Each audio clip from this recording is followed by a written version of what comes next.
Generation 1 design looks pretty decent. But isn't he supposed to have missile pods instead of that silly gun?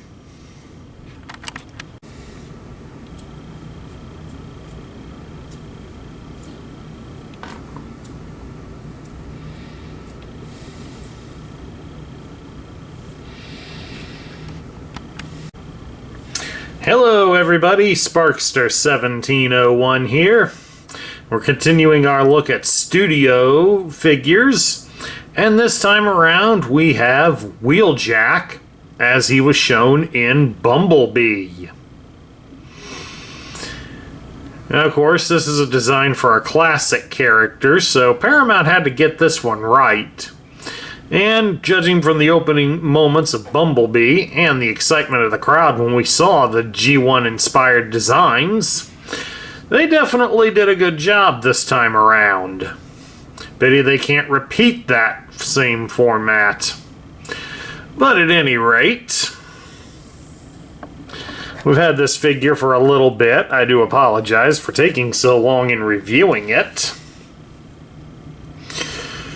But I can definitely admit it is one of my favorites to enjoy looking at. Especially since I did like it that they even got the detail of putting in the glowing ears and had them light up as he spoke. Let's move Wheeljack aside here and you'll see this is the backdrop that he comes with. Just about a fair amount of them from Bumblebee come with the same backdrop. It basically is depicting the battle at Cybertron at the opening of the movie. It's not a bad backdrop in all reality. It'd just be nice if there was a little variety to them, since pretty much everybody from Bumblebee that was in that opening scene seems to have this or something very similar. It'd be nice to have had something a little different. But, since that one didn't have a whole lot of Transformers, I guess we can't complain about it too much. But at any rate, here's Wheeljack. Like we said, he does bear good resemblance to his Generation 1 counterpart. He's got the right color scheme. The only thing that's missing, like Larry suggested, is that Wheeljack came with missile pods on his shoulders. I guess for some reason they didn't think that would look good, so they went with a standard gun.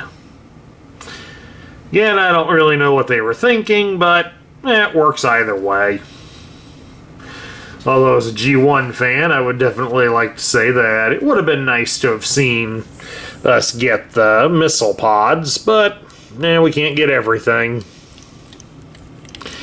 Alright, let's take a look at Wheeljack's lone accessory, and that is his gun. Of course, it's a nicely detailed gun. I love the little foregrip that it has. I just wish that he had had hands that opened up so that he could hold it like that. That would have been nice. But if nothing else, if you would like to display Wheeljack differently, the one side of the gun does have a post, and it will fit nicely into this hole on his backside so that Wheeljack can store his rifle. So, it's a nice little detail. Always enjoy that. Alright, let's now take a look at Wheeljack's articulation. And he has what you would expect for a studio figure. His head turns from side to side, and it is on a small ball joint, so it will rock up and down a bit. His arms can be raised up about so far, and they do rotate at the shoulder all the way around. You can bend his arm at the elbow 180 degrees, because he can reach up and touch his shoulder. And he does have a swivel at the bicep.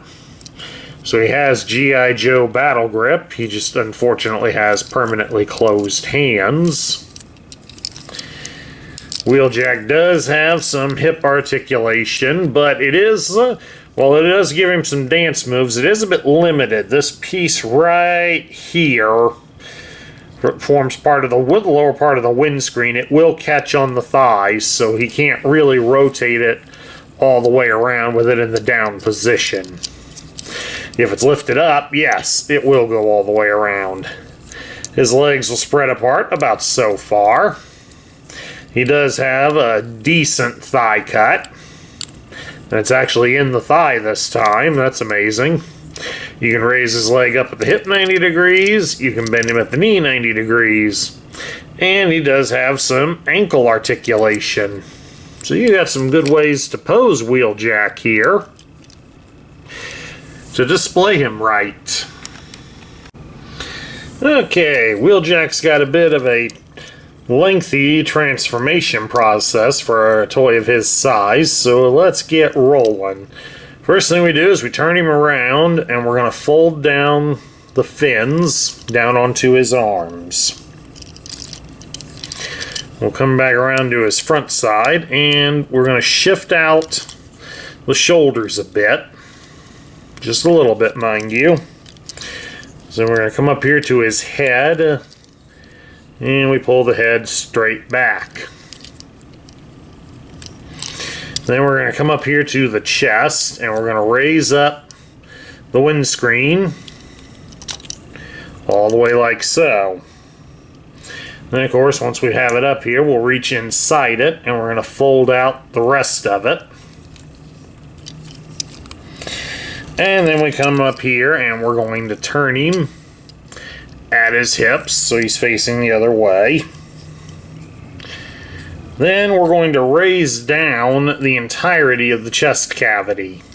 So it's not just the windscreen, it is everything.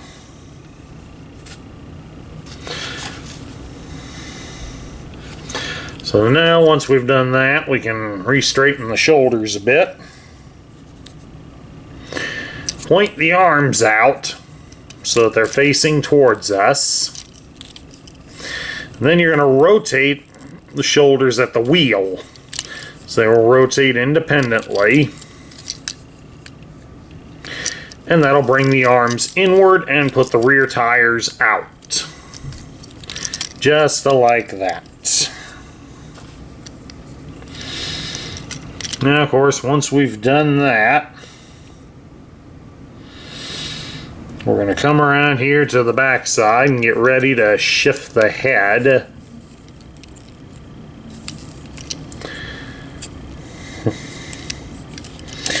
By folding the head section so it comes down to here. That way it's folded down against his waist.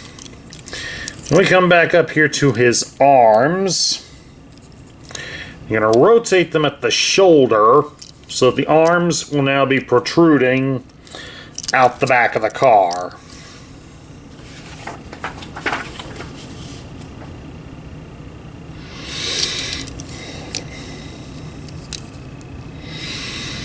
So then, once we've gotten that done, make sure everything's secured here with the canopy, and we're going to fold it upwards, like so. We come down here to his legs. And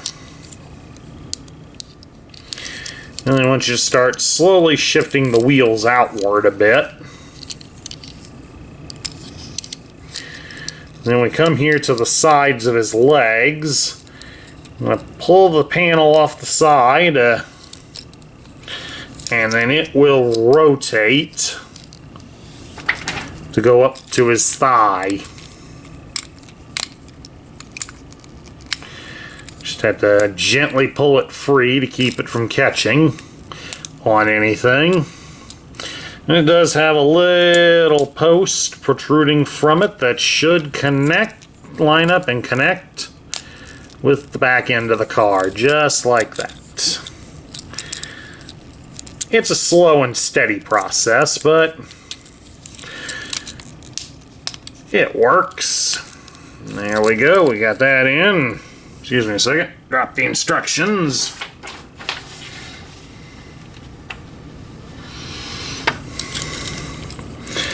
And then now, We bend him at the knees.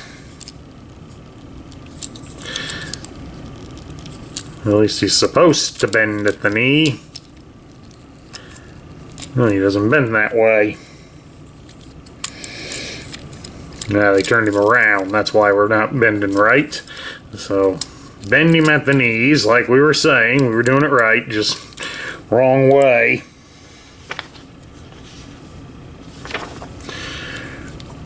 Come here to the front of his legs. We're going to pop this section free and we rotate it upwards.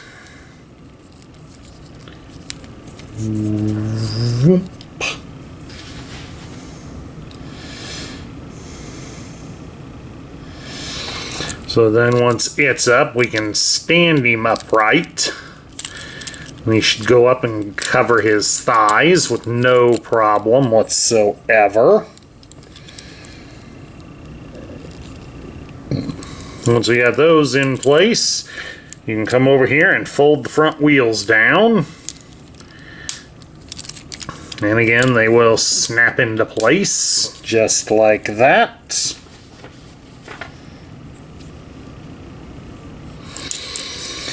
Then we can completely go back to folding down the head section, but also straightening it up, so that way his head goes right between his legs. Take that as you may. So then once we got it like that, come down here to his feet. His feet should lock together like that. And we just fold them up so they come here under the car.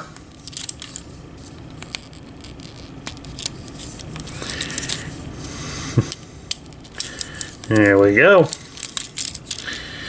Then once that's all in position, we can fold the canopy down, and it also helps form the front of the car.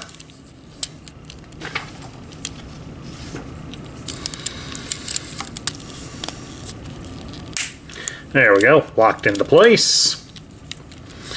And then we come and bend his arms up at the elbow. The arms should also connect up here to the forearm. Slide the fists underneath the back of the canopy. And then they show that we should be able to rotate out the spoiler. But it doesn't work that way, because I've now just popped mine free. There we go, got it back in there. But basically just make sure the spoiler is down, and there we have it. Wheeljack here is in his alternate mode of a Cybertronian race car.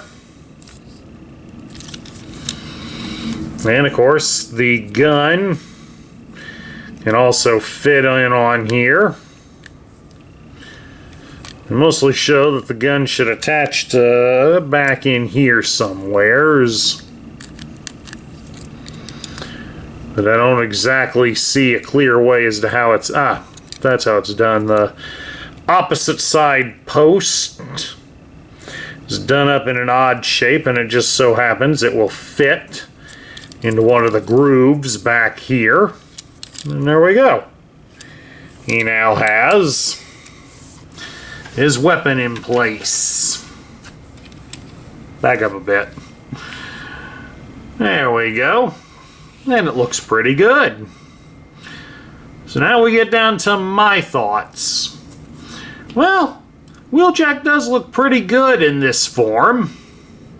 It is a nice rendition, and it does do a good callback to the Generation 1 toy, which a lot of us would have wanted. I think in some ways the toy's a little overcomplicated in the instructions, but if that's something that doesn't bother you too much, then you shouldn't have a problem with this toy. I do enjoy the alternate mode on it, especially since it does have the color, nice color callbacks to the original. And at least if nothing else, the spoiler should not come off on this one. But as you saw, I managed to do it, so if I can do it, any other crazy fool can. At any rate, that's my review of the studio version of Wheeljack from Bumblebee. I hope you all enjoyed it. And please do remember that if you like the content we feature on this channel, please remember to like, share, comment, and subscribe. This is Sparkster1701 saying I'll catch you all later.